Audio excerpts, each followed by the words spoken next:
It's Aging Grateful. I am Bobby. And I am Cedric. And today's video, we are here to talk about 5 safety tips for walking around Puerto Vallarta. Yes, 5 safety tips. We love it. Yes. We love it, and it is safe. Listen, let's say this. It is safe.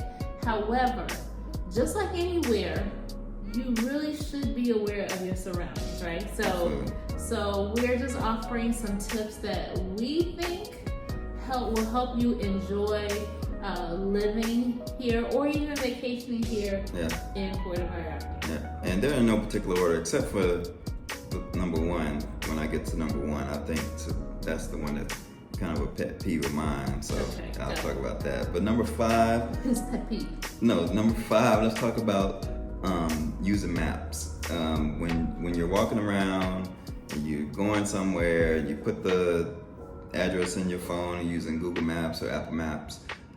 My tip is if you have earphones or if you have an earbud or AirPod, if you just put it in one ear or both ears or whatever, but to typically I'll put one AirPod in my ear and I use that for direction. So I can hear the turn by turn while I'm walking around, because it's first of all, you can hear it better because a lot of times it's really loud going around. Construction, all kinds of stuff. 2, you're not looking lost and like a foreigner sitting around, Though we are a foreigner, but... Is it this way? Is it this way? And then you're broadcasting your directions. I've walked around all the time and I hear people's phones saying, turn left at blah, blah, blah, blah, blah. And I'm like, okay, well, we all know. We know where you're going. We know where you're going, or we know you're trying to get somewhere that you don't know where you're going. Absolutely. So, and just, there's a lot of petty crime here. So people as pick there up on is that. everywhere. Yeah, people pick up on that. But speaking of phones, guys, another great tip, which would lead us to number 4, is if you have to text, the advice is to stop and find a place to do it. Yeah. Like, move out of the way of people, and Cedric gets on me sometimes for this. Move to one side or away from other people while they're walking past if you're going to go ahead and text. Another reason why you want to do that is not just because of being polite to people that are walking. It is also a safety hazard as far as walking is concerned. Walking and texting, you're not looking at where you're going, and we have cobblestone streets. I'm sure everybody's heard it or know. There's cobblestone streets, uneven streets, uneven sidewalks, potholes. You got inclines, different things like that. And so for your safety, so you don't break anything or fracture anything or twist anything. Or drop your phone and crack the screen, all that. Just stop and text.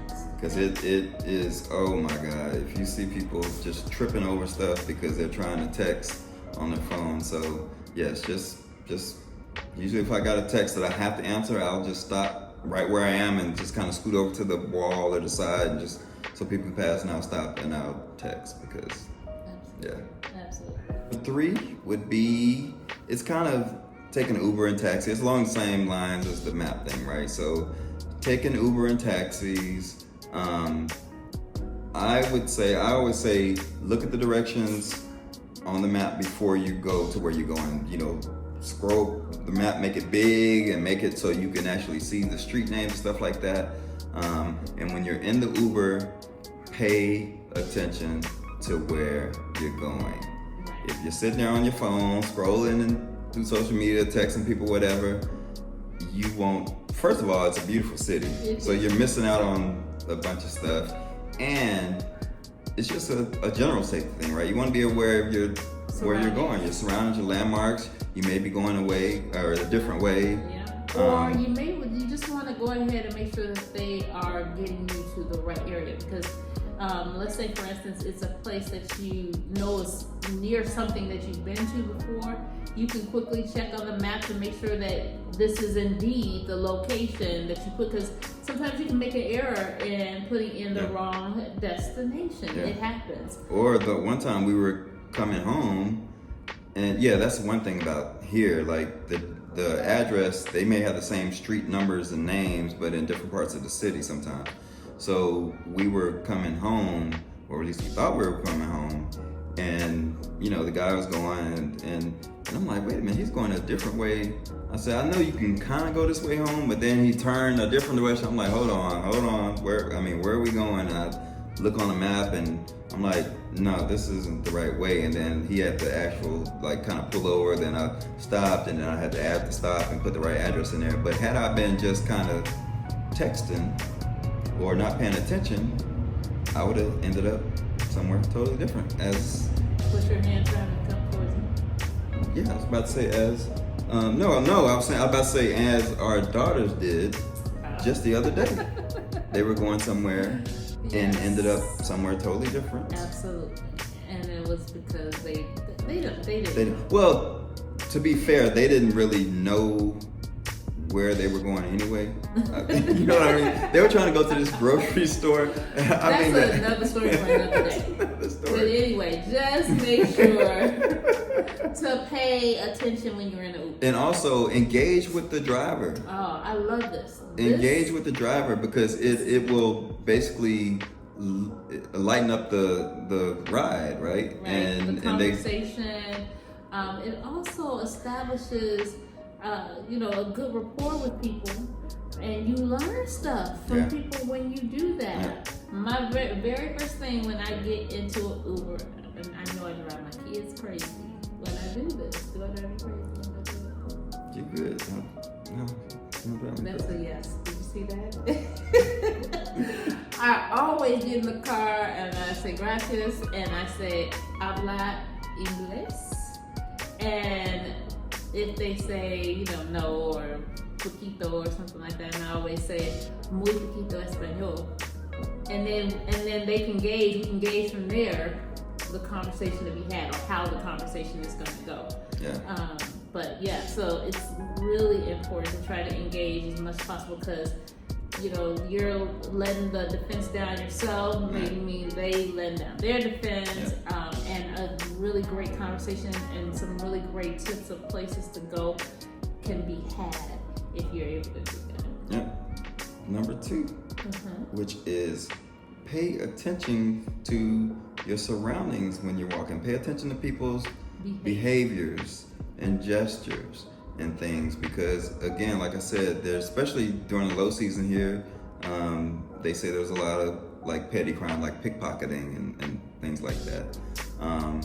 And just about a week ago, I was walking and I made eye contact with a guy. He was standing on the corner, and then I looked across the street. I saw another guy on the other corner, and then I saw a guy in the middle of the street acting like his motorcycle couldn't start. He's sitting there trying to start his motorcycle. So right away, my spidey sense went off, like, okay, this is odd, right? And then as I'm looking, normally you make contact with, or eye contact with a guy, you kind of say hi, and then that's it. But every time I look up at this guy, he's like staring at me. I say, okay, so they're about to actually, they're all together. That's what I'm thinking. So I get close to him, and I, hola, and talk to him, and he's hola, buenos dias, whatever. And then once I pass him across the street, he starts walking behind me. So what I did was I immediately turned around and walked back towards him to pass him. And you could tell it caught him off guard, like, oh, wait, where are you going, right? So when I walked past him and went the other way, I seen him say something to his friend. So then I said, oh yeah, I knew they were all together. So then I went a different way and went down the street, and then he came down the other side of the street, and he kept trying to get my attention. He's like, hey, and I said, hey, no gracias, and I just kept walking, and then, no gracias, and I just kept walking. That's that Southern Spanish. So I just kept walking, and then the guy started the motorcycle and went the other way, and then they kind of, figured at that point, they were like, you know what, we're just going to do this guy. Yeah, so you have to be, just pay attention to where you are. And the thing, like we said, things like these can happen all the time. Anywhere. Anywhere. Not all the time, but Anywhere in here, United States, Canada, any country. Right. It's just saying because there is no such thing as a no crime place. And that could have been that could be all me, right? Yeah. They could have been just really minding their own business, doing something, and I just made this up in my head. I did a whole scenario in my head, like Quentin Tarantino. That's exactly what he was, everybody. But no, seriously, it's really not about saying that there's high rates of crime here or anything like that. It is just a reminder to just be on your P's and Q's and having some wisdom about yourself. Okay, that's all it is. Enjoy yourself, but enjoy yourself wisely. Right. Okay? Right. Which will lead him to his number one. My number one pet peeve. Oh.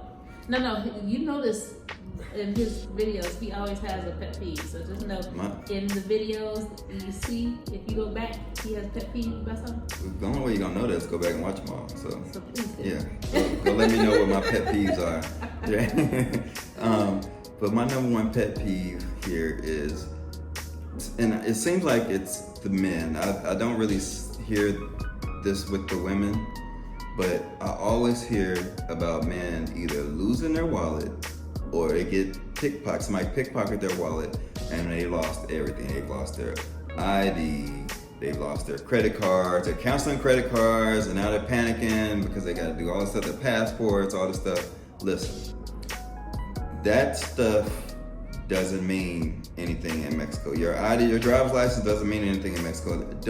There's no reason to carry that stuff around with you. No reason whatsoever. Well, you should be at least carrying a copy. Yeah, I would recommend carrying a copy of your passport or that FMM card. Now that we're temporary residencies, we actually have an ID card, so we carry that. But I would much rather... Because you definitely need to carry some form of ID, that's why. I would much rather carry a copy of my passport and have to deal with that and them, me getting back and getting my real one than me having my passport out there and it gets lost or stolen. That's just my personal thing. I'm not saying to do that. I'm just saying that's my thing. So typically what I do is I just carry enough cash to me if I'm going somewhere. I carry enough cash. He guesstimates. I guesstimate to where, I do guesstimate to where I'm going, or we have a bank account where we can transfer money into, and I'll just carry that one debit card with me, right? So that's like if we're going to make a big purchase, like we're going to some store and we've got a big purchase to make, I'll put money on that card and I'll carry just that card with me in my temporary residency, and that's it. And for those of you who say, hey, he got a card on him, he don't transfer this money until you get where he's going. So good luck. So good luck with that. Yeah. But another thing, I'm Fort Knox as well. So but it's just you won't believe it. Almost every week, somebody's on the Facebook group talking about they lost their wallet. Groups. There's multiple. There's all kind of groups, but somebody's on the Facebook groups talking about they lost their wallet and they got to cancel all their credit cards and how am I going to get cash now? And I'm like, why are you carrying all this stuff around with you? Or I'm walking around and I see the men and they got these big bulbs, from their wallets in their back pockets, and I'm like, I just don't. Really, that's what it is. Implants. So they got implants now. So, but in the States that's how we used to carry. We carry all of our identification and stuff like that. So it's a hard habit to break. It's definitely a hard habit. It's something I don't have to think about now, but when I first got here, I just have to think about all the time. Okay, I'm not finna carry all this around with me because every week I'm hearing about somebody losing everything, or they get pickpocketed, or they left it in an Uber, or they left it in a restaurant, or so on and so on, and they have to go through the process of trying to get everything. They got to go to the embassy and try to get a new pass. Oh my God, it happens. It happens. But it don't have to happen. He's just trying to help everybody. Okay, he's trying to help everybody. So there you go, folks. we have our 5 safety tips for walking around anywhere. Yeah. I mean, we just haven't been Puerto Vallarta, so that's what we titled it. But anywhere, just some ways to be wise. My husband said I'm a little bit too overly wise with what I do, which I'm not going to share this video because you good. Nobody needs to know. So there you go. Well, thank you guys. Like, comment, subscribe, and share. Yeah, share. And let us know any other tips y'all have for being safe out there for being in these safe. streets. Absolutely. In these streets. Absolutely. Or if you have had an experience, share that as well. We would love to hear that. And if you guys happen to want to hear some randomness, definitely let us know down in the comments so we can try to accommodate. So yeah. Yeah, and we do have a video. We're gonna have a video of our daughter coming up because we had an interesting conversation with. That should be a rant. That's definitely gonna be a rant. No, that's a rant. Hashtag. That's definitely going to be a rant. Hashtag real life abroad. We can't even. We asked her about should people bring their kids over here. That's all I'm gonna say. That's all you need to say. Holy smokes is all I'm gonna say. Our daughter has something to say about it. So until next time, guys. Much love. Peace.